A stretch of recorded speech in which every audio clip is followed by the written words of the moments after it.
Hello everyone, welcome to our video. Today I'm going to show you how to resize columns and rows in Google Sheets. Now this is an updated tutorial and yeah, we are currently in Google Sheets as you can see there are a couple of ways to do this, right? So first of all, what you can do is you can go here and click Ctrl A and this will select all the columns, all the rows, and what you can do is you can resize, for example, your columns, right?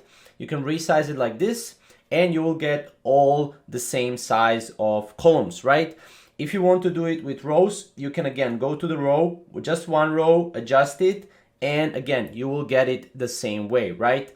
Now, there are also a couple of ways that you can do it, and you can basically go on the column, right click, and what you can do is you can go to resize column. Now what this will do is you can actually go and you can actually put pixels here, right? So for example, 60 pixels, you will click OK and this will resize just that particular row, right? If you want to do it on whole or column, actually, sorry.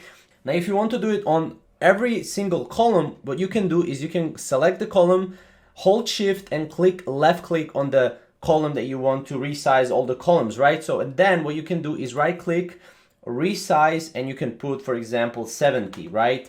And this will resize them all, right? And you can do the same with rows as well. For example, if we go to rows, we can put right click, we can go resize rows, and we can resize them to 30, right? For example. And this is how you can do it, right? It's pretty simple.